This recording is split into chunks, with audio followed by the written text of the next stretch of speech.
Hola. Entonces, ya saben, si no se escucha o no se ve, me avisan, ¿no?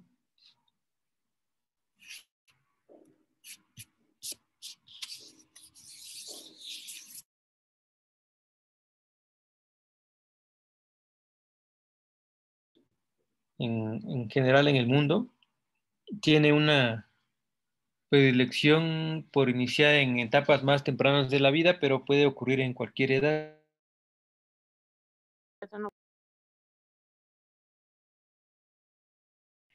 Tienen el diagnóstico de asma, ¿no? Y eso en niños y en adolescentes, ¿no? Eso sí, no hay que perderlo. Como otras patologías que hemos visto, es un síndrome y tiene un conjunto de elementos, ¿no? Por eso es un síndrome heterogéneo que tiene una cierta Doc, como que se entrecorta. patológica, ¿no?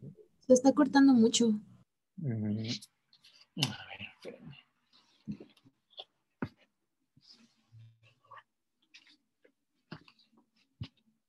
Ustedes me dicen,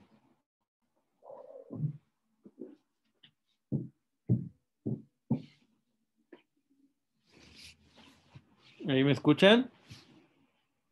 Sí,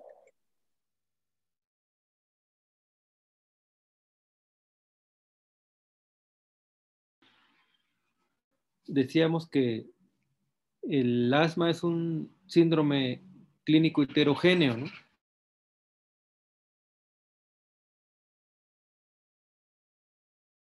Características clínicas que se pueden parecer, pero que pueden tener diferentes vías fisiopatológicas, ¿no? Por eso es un síndrome.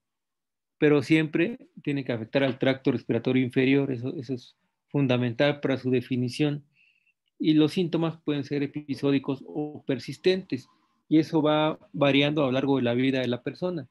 No siempre se mantiene en la misma forma, pues puede ir, por eso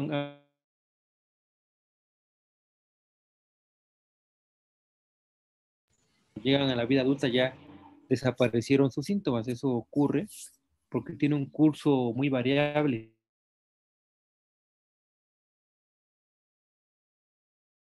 y a veces para el tratamiento, pero los elementos que debe incluir generalmente son disnea, tos y sibilancias, que serían las características clínicas principales del asma.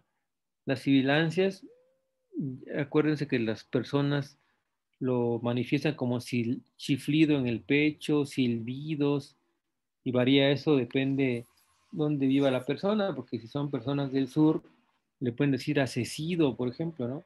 Entonces eso es un antecedente importante para nosotros los clínicos para hacer el interrogatorio. Entonces, disnea, tos y sibilancias son los síntomas fundamentales del asma y requerimos forzosamente que se demuestre pues que ya hay una obstrucción reversible de la vía aérea y como ya se había mencionado antes, se requiere una espirometría y ahí encontraríamos un patrón obstructivo reversible, ¿vale? Entonces eso es algo importante porque podemos hacer un diagnóstico clínico así sin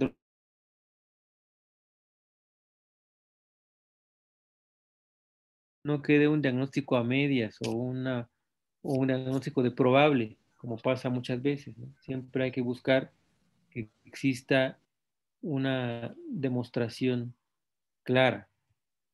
Ahora, el asma es muy frecuente en el mundo en general. Más de 300 millones de personas en el mundo en este momento tienen el diagnóstico de asma, pero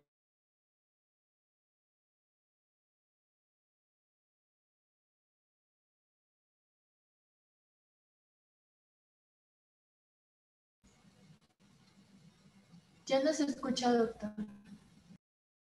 que se ha considerado desde hace muchos años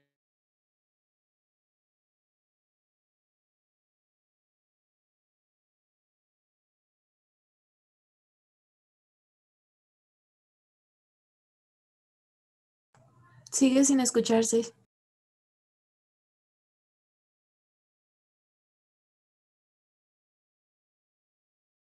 hasta arriba, la roja.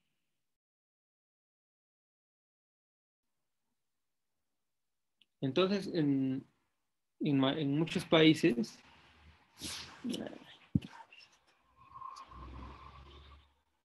es que dice que la conexión es inestable, no sé por qué.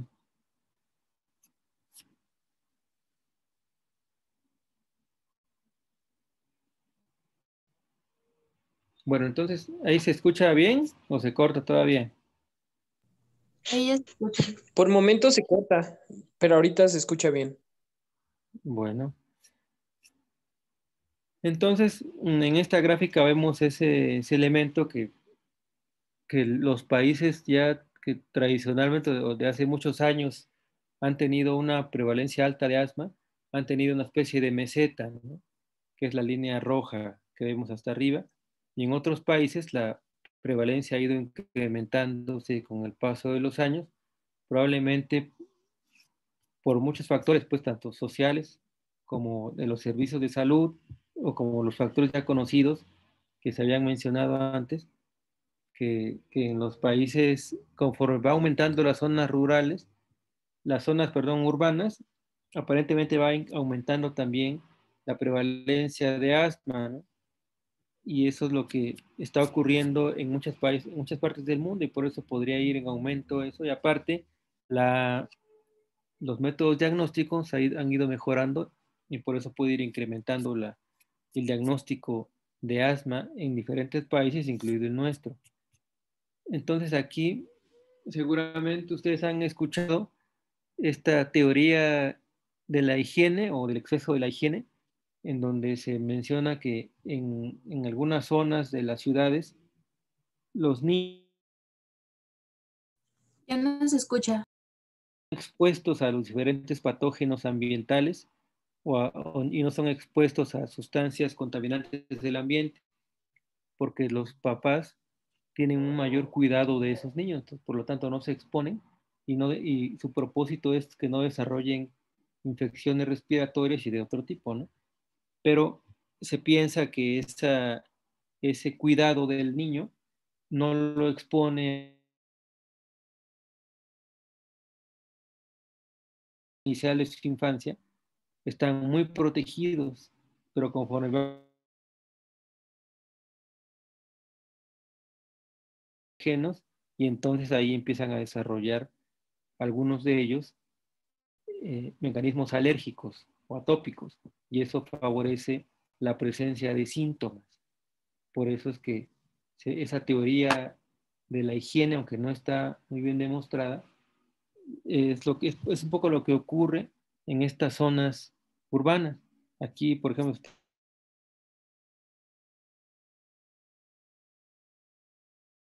todos lados, y en cambio en una ciudad no.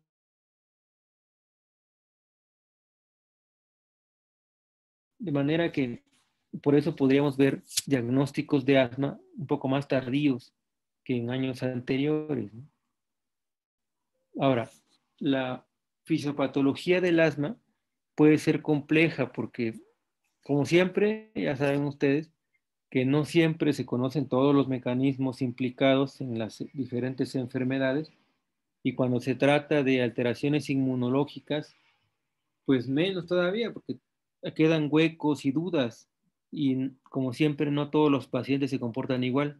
Hay gente que no presenta las características clásicas y que aún así puede presentar asma. O en pacientes que son más grandes de edad, ya sea adultos o adultos mayores que pueden presentar asma, o personas obesas, por ejemplo, que puedan presentar asma y que no la presentan fisiopatológicamente por los mecanismos más conocidos de alergia. Por eso es que puede ser complicado en general tener una visión muy clara de la fisiopatología, pero en general, más o menos entre un 80 y un 90% de los pacientes con asma presentan los mecanismos de la inflamación tipo T2, es decir, mediada por linfocitos TH2 o helper tipo 2, pues,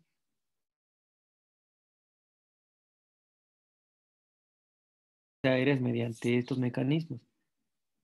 Por eso es que vemos esta como una parte fundamental de la fisiopatología. Entonces, estas personas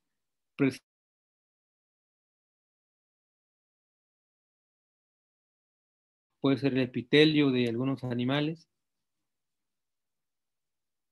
hongos, por ejemplo, y otros contaminantes ambientales. Clásicamente, estas personas puede asociarse su enfermedad del asma con otras alergias.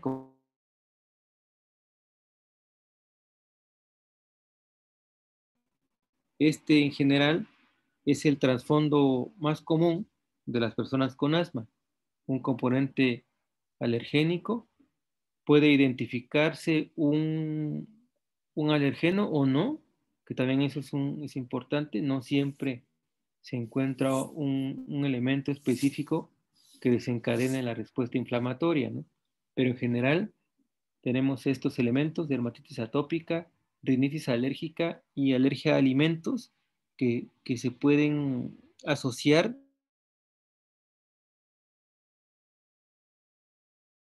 sibilancias, tos, ¿no? Y generalmente estos pacientes, cuando se exponen, como ya ustedes saben, a estos alergenos, desarrollan los síntomas. Y cada vez que se expongan a estos alergenos, su respuesta podría ser cada vez más intensa. Por eso pueden ocurrir las crisis asmáticas. Y esas personas pueden ser alérgicas a otros elementos ambientales que no están muy bien identificados y por eso podrían desarrollar también síntomas.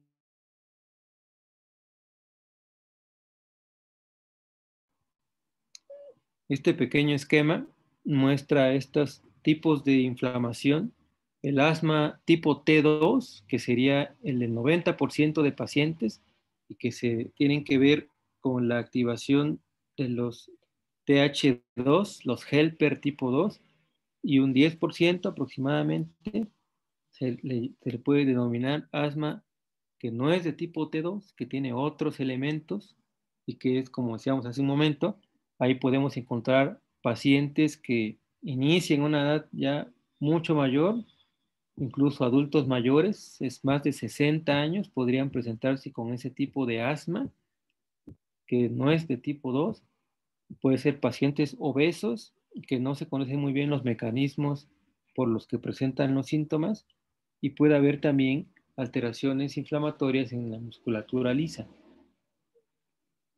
Entonces, estos pacientes tienen síntomas más, puede ser de difícil control con esteroides, pero que no tienen ese componente alérgico clásico, ¿no? Entonces, un 10% de estos pacientes se encuentran ahí y la mayoría, el 90%, sí tienen un antecedente o un contexto alérgico. Y ahí es donde se encuentra, por ejemplo, la asociación con la inmunoglobulina E, tan famosa, y los eosinófilos.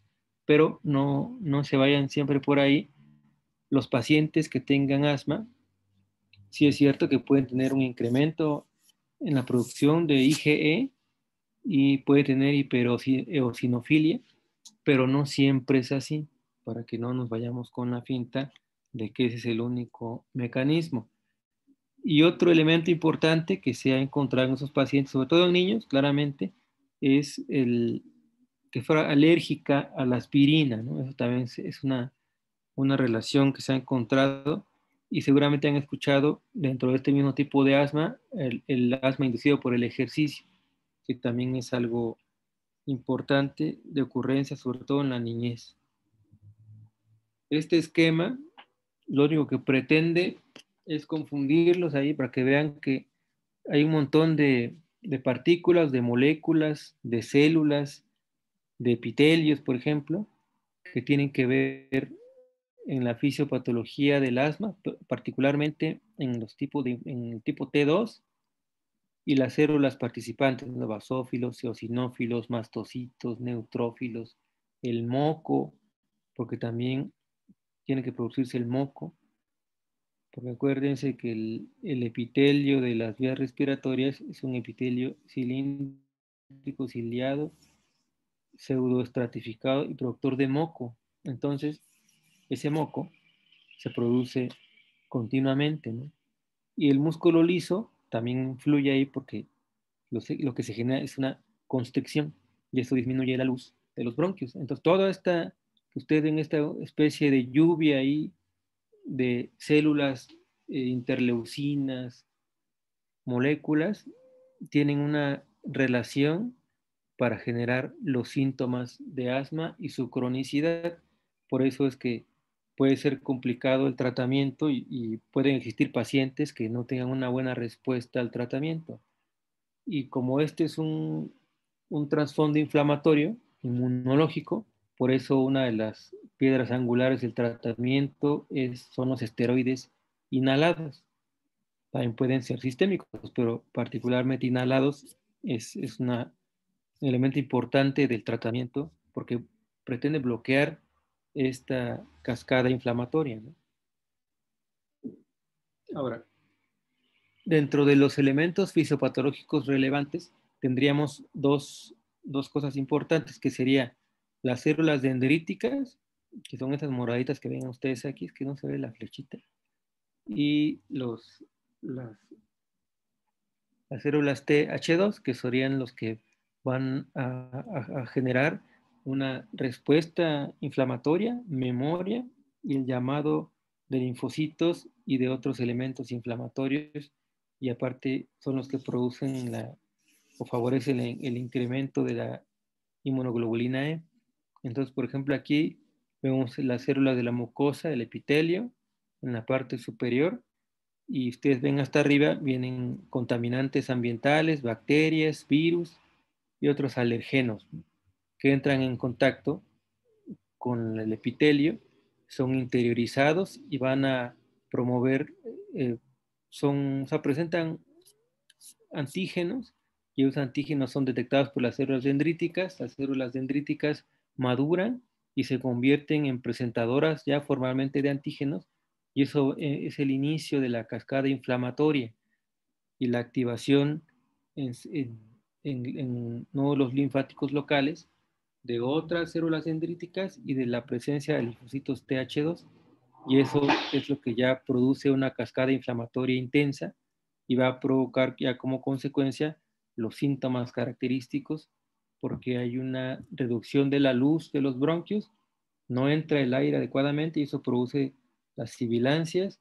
También esto produce un estímulo de tos, porque aparte hay un incremento en el moco bronquial y da tos. Como el aire no entra adecuadamente, aparece disnea. Entonces sería esa la, lo que ocurre fisiopatológicamente con los pacientes, y aquí es donde tendríamos que intervenir. Ahora, el asma también en muchos pacientes puede desaparecer, vamos a decirlo así. No he visto que mencionen el término curación, pero sí es pues después de la adolescencia, en la vida adulta, ya no tienen síntomas y no tienen necesidad de utilizar broncodilatadores o esteroides, ¿no? Pero en otros pacientes sí puede llevar a la cronicidad, y lo que se ha visto ya en todos estos años es que existe una remodelación bronquial, y eso nos va a llevar a falla crónica de la función bronquial y alveolar. Entonces, por ejemplo, ustedes ven en estas dos fotografías, la normal, vemos cómo está la luz, y en el paciente con asma, cómo se ve una luz muy reducida, y la musculatura lisa, ven cómo se encuentra hipertrofiada, ¿no? Entonces, todo eso es lo que parte de la remodelación de los bronquios y que nos lleva a síntomas del paciente, deterioro en su calidad de vida y, como siempre, una reducción de la sobrevida, y se relaciona con eh, alteraciones en su vida adulta, ¿no? Como, por ejemplo, tendría o se comportaría como un paciente con EPOC. Entonces, para que tengamos en cuenta eso, que los pacientes con asma no es que tengan una crisis asmática y ya le damos su salbutamol y tan, ¿no? Sino que requiere tener un tratamiento adecuado para que no llegue a esta remodelación ventricular, su vida sea adecuada y tenga menos complicaciones a futuro. Entonces, vamos a irnos con el cuadro clínico. Entonces, como mencionábamos al principio, el asma tiene un comportamiento variable a lo largo de la vida de la persona. Puede tener episodios muy frecuentes de estas crisis, de estos síntomas, tos, disnea, sibilancias. Puede ser que esto ocurra de manera intermitente, puede ser semanal, quincenal, mensual, anual. Eso es muy variable en las personas y puede aparte desencadenarse por ciertos elementos ambientales como el humo del tabaco, como el frío, como el ejercicio, por ejemplo, ¿no? O la contaminación ambiental, cuando aquí en la ciudad hay muchas partículas, puede desencadenar un episodio asmático o síntomas que tiene habitualmente crónicos.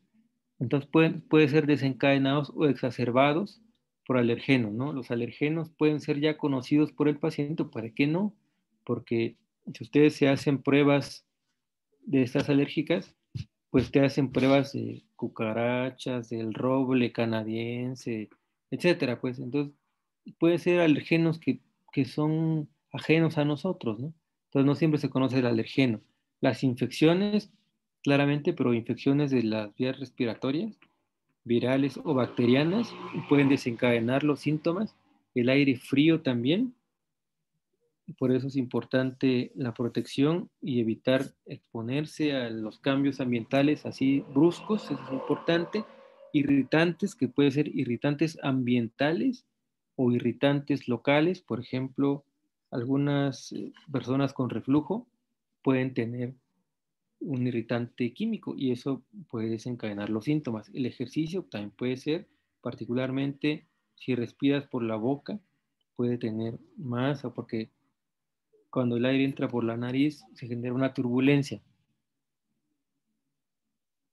¿Me hablan? No, ¿No? no, todo bien. Ah. Bueno, entonces la sinusitis bacteriana también puede asociarse con síntomas de asma y aunque estos síntomas pues no tienen una hora, ¿no? Pueden ocurrir en cualquier momento, pero sí aparentemente, aunque eso es más bien empírico, los pacientes con síntomas nocturnos podrían tener una mayor severidad de la enfermedad, ¿no? Bien. Entonces, esto es un poco lo que habíamos comentado. Los factores de riesgo que podríamos identificar en estas personas, infecciones sobre todo virales, como siempre, en los primeros años de vida, porque sabrán ustedes que los niños, así los chiquitos, pues, hasta antes de los 3 años, se supone que no tienen infecciones bacterianas, sino que siempre son infecciones virales. Entonces, el desarrollo de infecciones en esos años de vida es un factor de riesgo para el desarrollo de asma, ¿no? El antecedente familiar, claramente, el tabaquismo y otros elementos que son más bien sociales y que se han relacionado con el asma, que bueno, había que tomarlo en cuenta, como el pobre acceso a la atención médica, infestación de roedores y de otros animales en las casas de las personas. Y hay otros elementos que tienen que más bien ver con la genética, como la respuesta a los esteroides, que eso sí es una cuestión genómica, y el desarrollo del músculo liso, que puede tener también alteraciones en algunas personas que están propuestos a tener hiperreactividad bronquial asociada a contractura del músculo liso. Entonces, esos son elementos más bien genéticos, pero también son factores de riesgo. Ahora, ¿qué podríamos encontrar en los hallazgos clínicos, en nuestra revisión física? Bueno, puede estar normal, que es lo que ocurriría en la mayor parte del tiempo. Cuando la persona desarrolla síntomas, pues tendría sibilancias, ¿no? Las sibilancias pueden escucharse a distancia, dependiendo del grosor de la vía aérea afectada o mediante la auscultación, ¿no? Y eso puede encontrarse en cualquiera de los focos auscultatorios, en cualquiera de las zonas. Puede escucharse en la inspiración o en la expiración. En algunas ocasiones ustedes pueden pedirle al paciente que tosa y después de toser, si desaparece esa sibilancia o lo que ustedes creen que era una sibilancia, eso no ocurre en el asma. Si eso desapareció, es más probable que sea solo secreción por otro motivo y ya. En el caso del asma, las sibilancias no desaparecen al toser, sino que son persistentes. En el caso de una crisis asmática, eso ya es distinto, porque encontrarían un paciente críticamente enfermo que tendría disnea, taquipnea, pueden encontrarlo cianótico, por ejemplo. Es decir, el paciente está prácticamente ahogándose. Puede tener el habla entrecortada, puede tener datos de dificultad respiratoria, como el uso de músculos accesorios de la respiración o aleteo nasal. Eso ya sería distinto. Una crisis asmática es un cuadro más aparatoso que nos lleva a la alarma, a la alerta de nosotros para poder identificarlo. Normalmente, entonces, en circunstancias de síntomas así crónicos comunes, más bien tendría sibilancias y eso lo percibe generalmente el paciente mismo, ya lo sabe. Puede tener fatiga, fatiga muy fácil, sobre todo de medianos o de grandes esfuerzos, y esos serían los síntomas característicos, aparte de la tos que ya decíamos, ¿no? Ahora, ¿cómo vamos a llegar al diagnóstico? Bueno, una parte sería los antecedentes que sean consistentes, que sean congruentes con asma, ya sea, aparte de eso, investigar siempre los antecedentes familiares de asma o los factores de riesgo que habíamos mencionado, si es un paciente nuevo, síntomas consistentes y tendríamos que hacerle definitivamente una espirometría en donde encontraríamos un patrón obstructivo. Entonces, en este flujo, en este diagrama, veríamos estos elementos. Entonces, un paciente con síntomas, nos vamos a la espirometría. No necesariamente síntomas agudos, acuérdense, porque no siempre es posible. En otro momento en su evolución hay que hacer una espirometría y encontraríamos, como en el caso del EPOC, la relación del FEP1 reducida para su edad de acuerdo a las tablas que existen ya previamente establecidas y a partir de ahí se tiene que evaluar la respuesta al broncodilatador para que si se confirma la respuesta al broncodilatador, ahí ya tendríamos el diagnóstico de asma. Si no mejora con el broncodilatador, entonces encontraríamos una o que tiene un cuadro grave o que hay otro diagnóstico y que deberíamos investigar. En algunas personas, aunque eso se hace realmente poco, pero podríamos buscar hiperreactividad bronquial con metacolina, que sería un estimulante directo y que generaría y aparte eso tiene que ser un experto en eso, podríamos realizar una prueba entonces de hiperreactividad bronquial con metacolina, aunque eso honestamente se hace poco. Generalmente con la espirometría y con el broncodilatador llegamos al diagnóstico en la mayoría de los casos. No existe marcadores biológicos, bueno, hay algunos pues, pero no son necesariamente utilizados para el diagnóstico.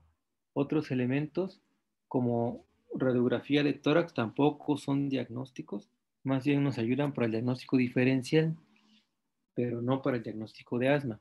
El diagnóstico de asma es cuadro clínico, espirometría. No hay otro elemento. Ahora, puede haber otros diagnósticos, pues sí, siempre es así y eso hay que tenerlo en cuenta, que siempre van a escuchar eso, que no se casen con un diagnóstico, sino que tienen que hacer un diagnóstico diferencial. Aquí vienen algunos ejemplos de ello, para que lo tomen en cuenta, como otras enfermedades que también están presentes, que son altamente prevalentes y que hay que conocerlas. De esta lista, una de las más comunes, aunque no lo crean, es el reflujo. El reflujo gastroesofágico es uno de los causantes de síntomas respiratorios, de infecciones respiratorias, de disnea, de sibilancias, de tos crónica. Entonces realmente el reflujo es algo importante a evaluar, ¿no? Pero también cuando llega un paciente con este tipo de síntomas, puede ocurrir lo contrario, que a todos le digamos que tienen reflujo. Entonces por eso hay que ser equilibrado, pues. La insuficiencia cardíaca también puede provocar disnea y en algunos pacientes sí puede haber sibilancia, pero bueno, como ustedes saben, la insuficiencia cardíaca pues tiene otros síntomas, ¿no? No solo tiene sibilancia, tiene, por ejemplo, edema y qué tipo de edema, que también eso es importante en la semiología. La tromboembolia pulmonar crónica también puede provocar disnea y sibilancias, pero eso tiene otros antecedentes, ¿no? O sea, el diagnóstico de tromboembolia o el diagnóstico de tromboembolismo periférico, por ejemplo, ¿no? Se nos va ayudando para entender si tiene o no otros factores de riesgo o que tenga algún trastorno procoagulante, ¿no? Bien, y otros más evidentes, más asociados a las vías respiratorias, como infecciones, neumonía, por ejemplo, pues ahí también podría haber sibilancias, ¿no? Pero eso es un cuadro clínico distinto, ahí puede haber fiebre, a la exploración física sí podríamos encontrar un síndrome pleuropulmonar y en la radiografía podríamos ver un patrón eh, alveolar, por ejemplo, ¿no? Entonces, estos son diagnósticos diferenciales, pero claramente tienen otros elementos que el asma no. Entonces, el asma siempre tendría la exploración física casi normal, excepto por las sibilancias, ¿no? Las radiografías generalmente están normales. Entonces, eso es algo importante a tomar en cuenta. Bien, desde hace muchos años se ha intentado clasificar el asma de acuerdo a los síntomas y a cuánto se presentan. Todavía puede seguirse usando esta clasificación de asma intermitente, asma leve persistente, asma moderada persistente y asma grave persistente. Podríamos dividirlo en dos, por ejemplo, ustedes ven las guías estas de GINA o las guías de Estados Unidos, vamos a encontrar que solo mencionan dos tipos, asma intermitente y asma persistente, y ya. Y con base en eso se va indicando un tratamiento. Entonces, por ejemplo, el asma intermitente, que sería lo más leve que podemos encontrar, podemos tener síntomas menos de una vez a la semana, o sea, puede ser una vez al mes, puede ser cada 6 meses, puede ser anual. Eso puede ocurrir en la mayoría de los pacientes y eso sería un asma intermitente. Ya cuando pasamos al asma persistente, ahí ya sí tendríamos síntomas más frecuentes, como una vez por semana, por ejemplo, pero menos de una vez al día. Eso puede ocurrir también. Y como hemos visto también en el EPOC, el asma también se puede clasificar, o más bien tiene interés para el clínico que tanto afecta su vida cotidiana y su calidad de vida. Por eso van a ver ustedes este tipo de clasificación que afectan la actividad y el sueño, porque eso influye en su calidad de vida, ¿no? Entonces, miren, esta que viene a continuación son las guías de Estados Unidos del 2020. Aquí lo divide en 6 pasos. Si ustedes se tienen presente, las guías más famosas son las guías GINA o GINA, que es muy parecidas a las de Gold de EPOC. Y aquí es la a continuación. Aquellos tienen 5 pasos, pero son muy parecidas, pues en realidad, para iniciar o para guiarte en el tratamiento del asma. Entonces, esta me parece un poco más clara, por eso me gustó ponerla aquí. Entonces, en pacientes con asma intermitente, ustedes ven aquí, ¿no? Dice paso 1, y ahí usaríamos un broncodilatador de acción corta en caso necesario. Eso es lo que ellos recomiendan. Entonces, un paciente asma, un paciente así leve, pues realmente leve, usaría un broncodilatador de acción corta en caso necesario. Existe controversia en eso porque en las guías GINA sí mencionan que que en el asma leve pues hay controversia en si debe usar un broncodilatador solo cuando es necesario o si tendría que usar un tratamiento habitual. Entonces, eso habría que considerarlo, pues la mayoría de los neumólogos sí considera que aunque sea un asma intermitente, debería utilizar un broncodilatador y un esteroide inhalado en dosis baja constantemente, sí, diario, pues, diario, porque precisamente ahí hablaríamos de la fotografía que pusimos hace rato, de la remodelación de los bronquios. Entonces, es probable que si el paciente, aunque sea sus síntomas leves, si no usa ningún tratamiento, nos podría llevar a la remodelación. Entonces, por eso podría ser útil para esas personas, aunque no está completamente demostrado y no todos están de acuerdo, pero podríamos usar un tratamiento aunque tenga una enfermedad leve. Entonces, regresando a esto, que esto, de todos modos, como siempre, lo tienen ustedes que revisar. Estas cosas, estos pasos y estos fármacos, no es que se lo aprendan de memoria, ¿no? Siempre, esta es una guía para que les ayude a tomar una decisión o a referir a su paciente, pues, pero vamos a tomar en cuenta esto. Paso 1, entonces, asma intermitente, usaríamos un broncodilatador de acción corta, por ejemplo, como salbutamol, pues, que sería el más famoso y el más ampliamente distribuido y barato. Puede ser útil, ¿no? Pero en otros pacientes que tengan ya síntomas más persistentes, podríamos ya utilizar otros elementos y el más importante son los esteroides inhalados. Entonces aquí paso 2, tratamiento preferido sería ICS, es esteroide inhalado diario en dosis baja y un broncodilatador de acción corta que es el SABA en caso necesario. ¿De acuerdo? Ese sería lo que recomienda en estas guías para un paciente con síntomas más persistentes. Y esto, con este tratamiento, lo que buscaríamos, obviamente, es que el paciente mejore sus síntomas y que mejore su calidad de vida y su actividad cotidiana. Si con ese tratamiento se logra eso, ahí nos quedamos. Si el paciente no mejora su sintomatología, entonces ya usaríamos otros elementos del paso 3, que sería ya una combinación, por ejemplo, de un esteroide inhalado y un broncodilatador de acción más larga como formoterol.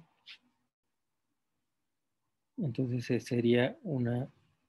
sería una combinación fija, pues que no usaría el broncodilatador en caso necesario, sino que lo usaría fijo con un esteroide en dosis baja. Nuevamente, evaluaríamos la respuesta del paciente, es decir, que mejore su sintomatología. Si no es así, podemos darnos el siguiente paso, paso 4, que ya sería de larga duración con dosis media de esteroide inhalado. Y así, si no mejora con esto, nos vamos al paso 5, que ya sería un broncodilatador de larga duración con alta dosis de esteroide, y ahí podríamos agregar un anticolinérgico, por ejemplo, como hiperatropio, tiotropio, que sería otro medicamento para lograr el control sintomático. Si no es así, no mejora con ese tratamiento, nos vamos al paso 6, que sería lo que ellos prefieren. Sería igual esteroide en dosis alta con un broncodilatador de larga duración, pero ahí agregaría un esteroide sistémico, por ejemplo, ¿no? Si no mejora ese paciente, se puede agregar, por ejemplo, o se puede considerar el tratamiento con biológicos, como en otras enfermedades con trasfondo inmunológico, los biológicos pueden contribuir al tratamiento en pacientes de difícil control o de nulo control, que es, como ustedes ven, con cada paso va aumentando la dosis, puede ir cambiando el tipo de fármaco o se pueden agregar fármacos de acuerdo a si el paciente mejora o no mejora. Ahora, cada cuando evaluamos al paciente, depende claramente, bueno, de sus síntomas, ¿no? Si es un paciente que tiene crisis más graves, pues ya requeriría un control, una evaluación inmediata, pero si es un paciente crónico que está estable, la evaluación se hace cada 2 o 3 meses, pero tenemos que, tenemos que investigar la adherencia del paciente al tratamiento. Esa sería una, que sí use el tratamiento, porque como siempre, ustedes ya saben que muchas personas abandonan los tratamientos y eso siempre lo van a ver en todas las enfermedades, que el paciente no se apega a su tratamiento. Ustedes mismos seguramente les ha pasado que toman un antibiótico cada 8 horas por 7 días, pero no lo toman 5, ¿no? Eso es muy común en todos los humanos y por eso hay que evaluar la adherencia del paciente al tratamiento. 2, hay que evaluar si el paciente está modificando los factores de riesgo, por ejemplo, el tabaquismo, que lo abandone. Otro, que efectivamente no se exponga a alergenos ya conocidos o alergenos potenciales, que mejore, por ejemplo, sus ambientes, ¿no? Ya sea con limpieza, que no haya humedad, hongos, etcétera, ¿no? Eso es importante. Que el ejercicio sea adecuadamente, con una temperatura adecuada, con un patrón respiratorio adecuado. Otro que hay que evaluar sería la técnica de uso del inhalador, porque si no lo hace bien, no va a tener la misma respuesta. Entonces, todo eso hay que evaluar en los pacientes con asma periódicamente para que el paciente entienda, aprenda y acepte que tiene que usar un tratamiento crónico y que nosotros podamos vigilarlo adecuadamente, ya sea al paciente cuando es adulto o a los padres también cuando es niño, para que tengamos un mejor control, porque aproximadamente, bueno, eso es en Estados Unidos, 50% de los pacientes con asma no están bien controlados en Estados Unidos. En Europa, así en general, 45% de los pacientes no están controlados con asma. Por eso es que es importante que uno pueda hacer esa función pues, en la relación médico-paciente, que podamos evaluar el apego y esas características que les digo para que haya un mejor resultado, ¿no?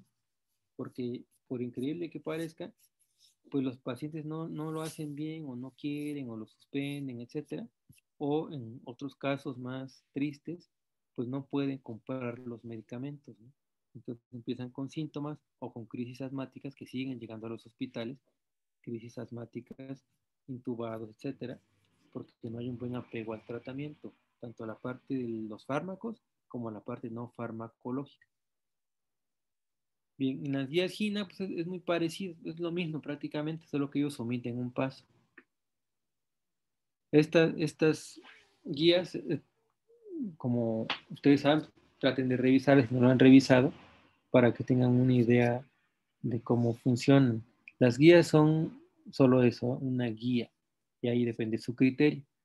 Y aquí les pongo, como ustedes vieron en la tabla de los pasos, veía dosis baja, dosis media, dosis alta de esteroide, y acá viene ya con nombre y apellido los fármacos, cuál es la dosis baja, la intermedia y la alta. Este igual es de las guías GINA, para que ustedes lo vean. ¿Cuáles son los más comunes? Beclometasona en cualquiera de sus presentaciones, budesonida y fluticasona.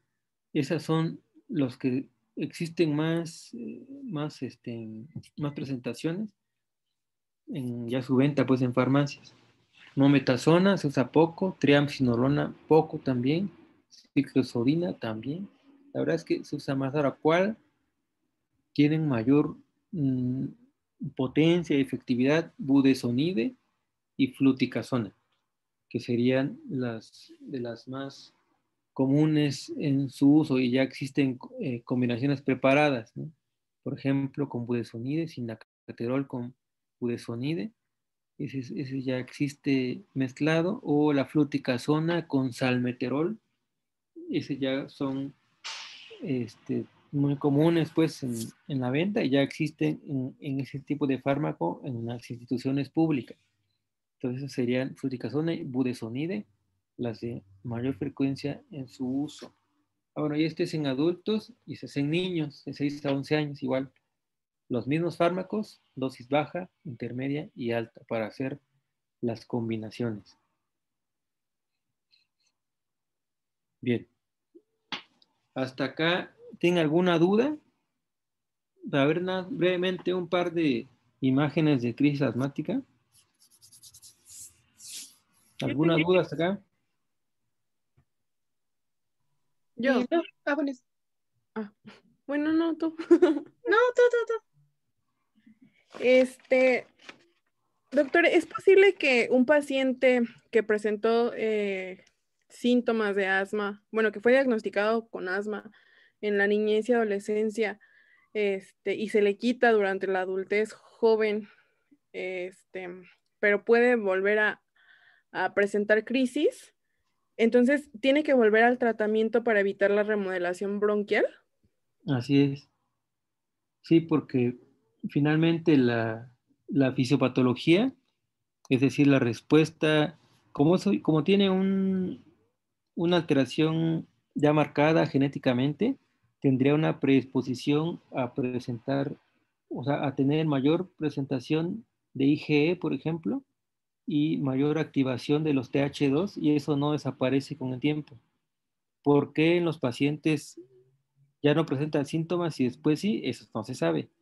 Pero ese trasfondo inmunológico no desaparece. Entonces, si después ya de adulto regresa con síntomas, ya sea sibilancias o tos, sí debería usar un tratamiento y de preferencia crónico, efectivamente. ¿Con qué? Con broncodilatador, pero sobre todo con un esteroide inhalado. Ah, ok, muchas gracias. ¿Sí? ¿Y alguien más?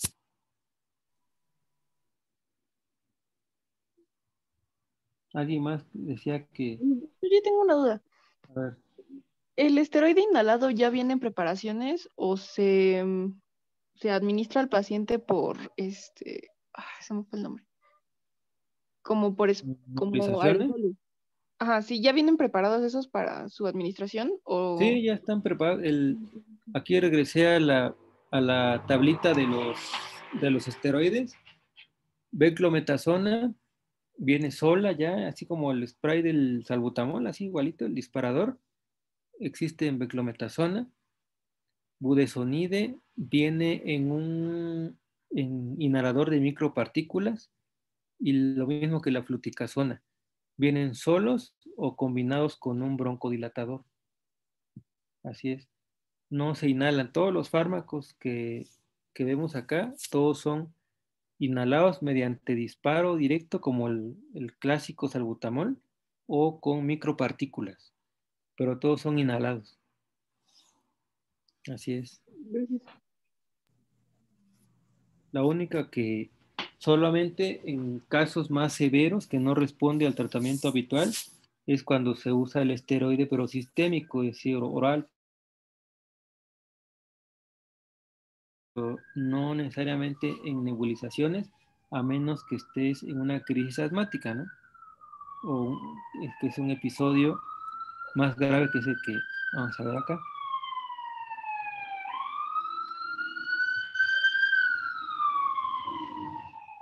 ¿Alguna otra? Sí, Yo, Ah, sí, adelante. bueno, Adelante. gracias. Tengo Dale. dos dudas. Sí. ¿El uso de la fluticasona o bueno, de esteroide en aerosol para uso diario en pacientes con asma intermitente está recomendado? Sí puede recomendarse. Posiblemente, y ahí sí va a haber controversia, pues, porque puede ser que se recomiende el esteroide en dosis baja o el broncodilatador como el formoterol, que sería el que más recomiendan bueno, ya sea salmeterol o formoterol, podría ser útil en el caso de un asma intermitente, pero también puede ser útil el uso del esteroide. Entonces, ¿qué es lo más sencillo de utilizar en realidad? La combinación. Como la combinación es fija, es decir, tiene ya en un mismo fármaco, tiene el broncodilatador y el esteroide, es más sencillo para el paciente utilizarlo así y tendría el mismo efecto benéfico a largo plazo. Entonces, por eso, en realidad, cuando un paciente tiene asma leve, así, intermitente, es mejor usar una combinación fija. Y incluso con dosis bajas va a encontrar el alivio de los síntomas y mejoraría a largo plazo, pues, para evitar la remodelación bronquial. ¿Y el budesonide también funciona? También sí cualquiera, porque si ustedes ven en ese tipo de guías, no recomiendan en especial uno u otro, solamente recomiendan un esteroide y ya. Entonces puede ser beclometasona, budesonide, no impofluticasona, realmente no necesariamente uno u otro.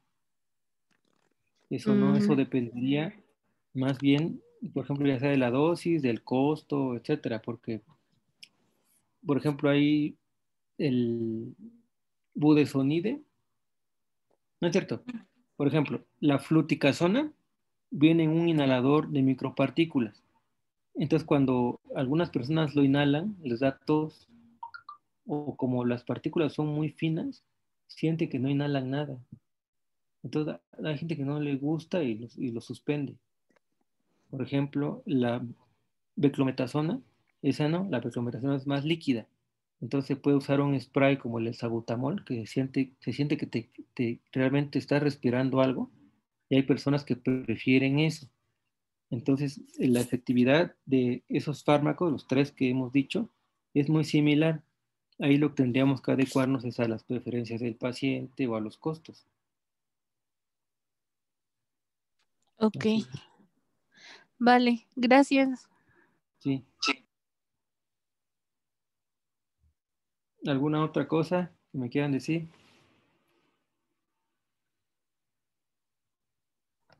No, Doc. Bueno, entonces vamos a ver brevemente en un par de imágenes la crisis asmática, que es prácticamente lo mismo, pero a una intensidad mayor, de manera que el paciente tiene que acudir a un servicio de urgencias, ¿no? Ya sea en una atención primaria o en un segundo nivel, ya depende de dónde estemos, pero en cualquiera de ellos puede llegar un paciente con crisis asmática. Entonces es una exacerbación, pues. Ahora, podemos clasificarla en leve, moderada y en severa. Uh-huh. Entonces, aquí lo que vamos a encontrar en el caso de un cuadro leve o moderado, por eso es importante que ustedes observen a los pacientes el habla en frases, ¿no? Porque en el caso del asma severa, en la crisis severa, encontraríamos que tiene el habla entrecortada. No sé si he tenido oportunidad de ver una persona así, más o menos como cuando ustedes hacen mucho ejercicio y quisieran hablar y no pueden porque estás agitado, ¿no? Pero en este caso ocurre de manera súbita. Es un paciente con leve moderada, puede hablar en frases, prefiere estar sentado que acostado, no está tan agitado, tiene taquipnea también, pero no tiene datos de dificultad respiratoria, que serían aleteo nasal y uso de músculos accesorios de la respiración, tiraje intercostal, retracción supraesternal, no tendría esos elementos, es decir, no tendría datos de dificultad respiratoria. Encontraremos siempre un paciente taquicárdico, siempre va a ser así. Imagínense ustedes que sentir eso te va a provocar taquicardia, nada más así emocionalmente, pero en este caso, claro, pues hay taquicardia porque aumenta el trabajo respiratorio y podría haber hipoxemia. Entonces la saturación al aire ambiente estaría, que sería lo que realmente podríamos medirle inmediatamente a las personas, que esté de 90-95%, ¿no? Aproximadamente. En una crisis grave, encontraríamos ya el habla entrecortada, el paciente está encorvado hacia adelante, así como estuviera orando, por eso le dice de, como le decían antes de oración maometana, ¿se han escuchado eso? se siente hacia adelante, está agitado, taquipnea con una frecuencia respiratoria crítica mayor de 30 por minuto y ya con datos de dificultad respiratoria, taquicardia y una saturación menor de 90. Entonces podríamos diferenciarlo así entre leve y severa, pero siempre es una emergencia, ¿no? Ahora, van a encontrar también que el paciente que está críticamente enfermo y que está potencialmente fatal, encontraríamos un paciente somnoliento, o sea, con alteraciones del estado mental, confusión, letargia, y si encontramos el tórax silente, es decir, ustedes lo auscultan y no escuchan absolutamente nada, ese es un dato de inminentemente el paciente va a caer en paro cardíaco. Por eso es importante que tomemos en cuenta, esto es una urgencia real y requiere una atención rápida. Entonces, por eso en los otros casos, sobre todo en un leve moderado, pues van a encontrar las sibilancias, ¿no? Es decir, un paciente que ustedes lo auscultan, tiene sibilancias, disnea, taquipnea, etc., estaríamos hablando de una crisis asmática. Pero si no escuchan así absolutamente nada, pues ahí sí preocúpense. Por eso es importante. Y aquí entraría el ABC famoso, la vía aérea, ¿no? Siempre deberíamos privilegiar la vía aérea en un caso como este. Ahora, ¿qué tendríamos que hacer? Bueno, el tratamiento va a ser con broncodilatadores de acción corta. Entonces, idealmente, debería ser mediante un dispositivo especial. Si no lo tenemos, pues hay que hacerlo con un inhalador estándar. ¿Cuál sería la opción tradicional y más común? Pues el salbutamol. El salbutamol es un broncodilatador de acción corta y utilizaríamos las 4 a 10 inhalaciones y lo podemos repetir cada 20 minutos durante 1 hora, evaluando la sintomatología, la auscultación y la saturación, ¿no? Dependiendo si están en otro entorno hospitalario, pueden utilizar otros estudios de laboratorio como gasometría, por ejemplo, que puede ser útil también para el diagnóstico, pero si no, siempre con la oximetría de pulso es suficiente, ¿no? Y esos serían los objetivos, es decir, que tenga una saturación mayor de 92%. Eso es algo que tendríamos que lograr. Y el esteroide también, otra vez, puede ser útil. Acá ustedes ven que dice prednisolona, aquí en México no hay prednisolona, pero es el equivalente a la prednisona, que sea 1 miligramo por kilo, o su equivalente en otros esteroides, metilprednisolona o hidrocortisona. Si quisiéramos tener una acción de la acción relativamente más veloz, tienen que usar la hidrocortisona. Si es más a largo plazo, porque hay personas que pueden quedarse hospitalizadas más días, podríamos usar la metilprednisolona, que es un poco más lenta en su inicio de acción.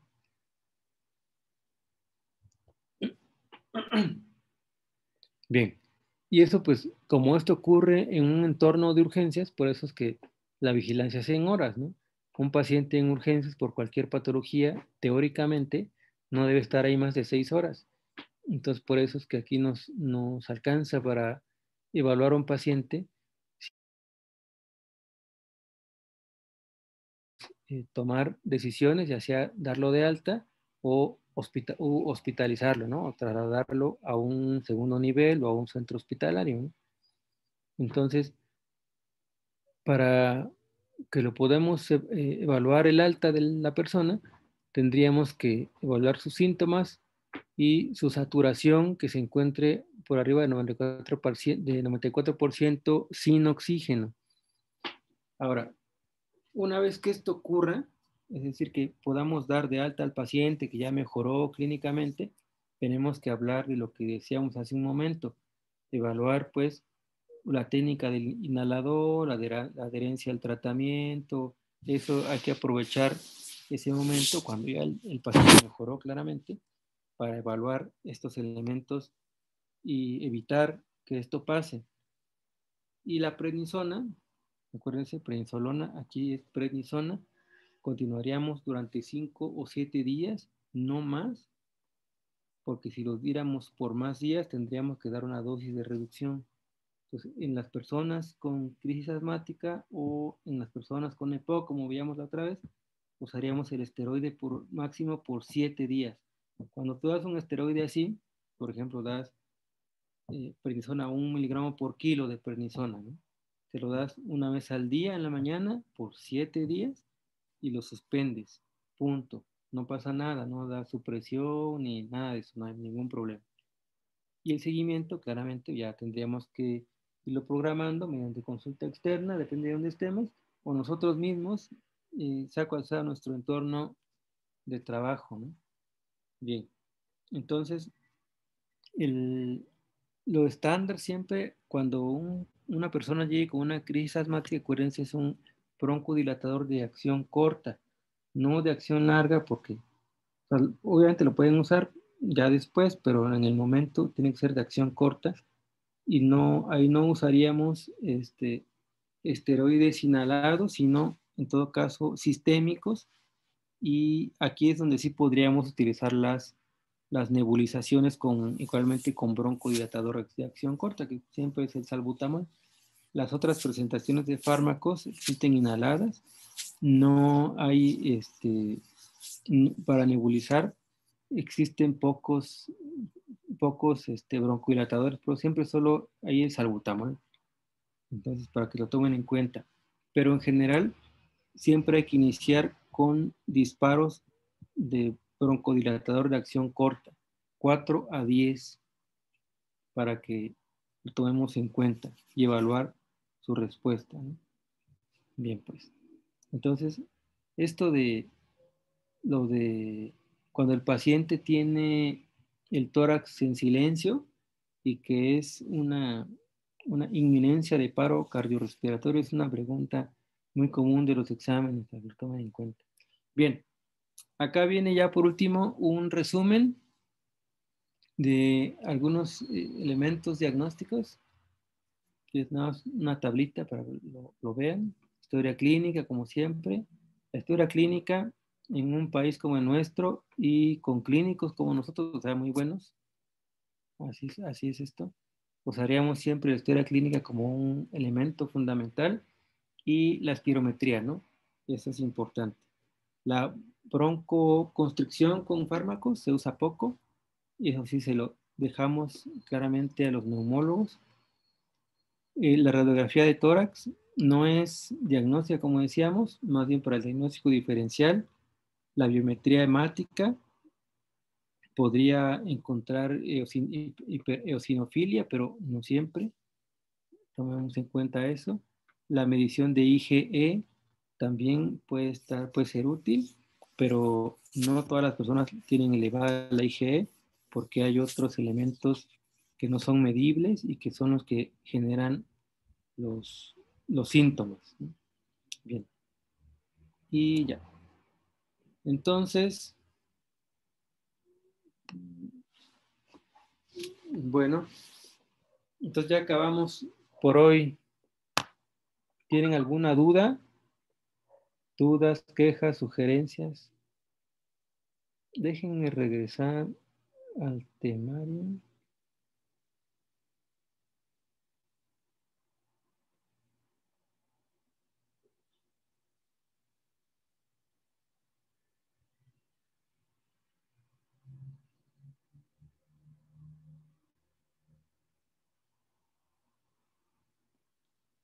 Entonces, les digo lo que tengo del temario.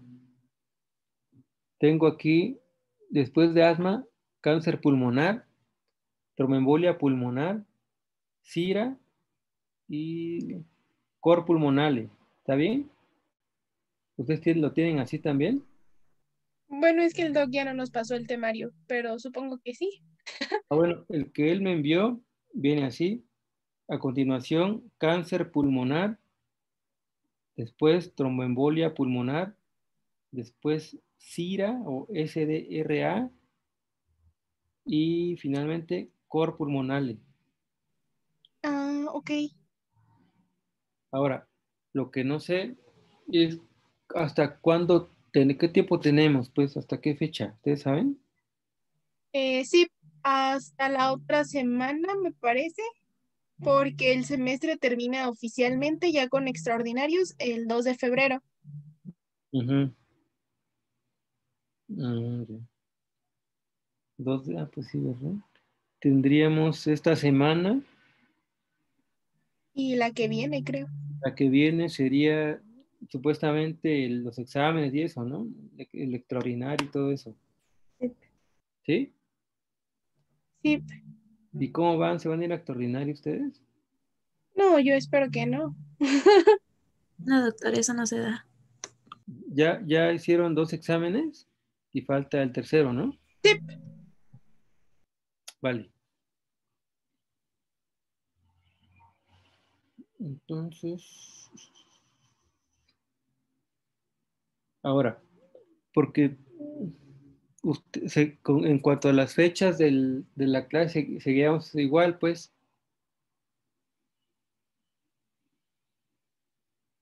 ¿verdad? pues tendría que preguntarle al doc Moraira cómo nos organizaríamos. Igual y puede otro día para terminar el temario, no sé. La verdad no creo. Déjame, le pregunto por otros motivos, por motivos personales, pues. Déjame, le pregunto, de todos modos, cómo está la cosa, para que yo diría que, por ejemplo, la próxima clase, pues, podamos ver por lo menos 2 temas, pues. Ah, ok, ok. Me gustaría, porque a mí me parecería más útil para ustedes el, el CIRA. El CIRA es importante porque es algo muy relevante actualmente, pues, con todo esto que está pasando. Y es un tema importante, pues, en general. CIRA y TEP son bastante relevantes. Cáncer pulmonar también, pero honestamente, pues no tanto, pues, ¿no? Si tuviéramos que escoger por la cuestión esta del tiempo, de estos 4 temas que están aquí, yo le privilegiaría TEP y CIRA por encima de los otros. Pero déjenme ver si podemos dar otro día o algo así, o si ustedes pueden también, ¿no? Pues nosotros sí podemos. Igual le pregunto al doc porque él me había dicho que él daba la siguiente clase, pero él por lo general da la clase de 2 a 4. Entonces, Ajá, igual y ese mismo día podríamos tener clase con usted. Igual vale. dependiendo de lo que el doctor Moraira diga o de sus tiempos. Vale, entonces mira, le pregunto ahora y ya les cuento cómo está la cosa, ¿no? Si no, de todos modos, nosotros sí nos veríamos el próximo viernes igual a las 7, ¿no? Sí, sí, sí. Sí, sin problema. Vale, pues, entonces ya nada más definimos si va a ser solo esa o alguna otra con el doctor Moraira y de ahí ya cerrar, ¿no?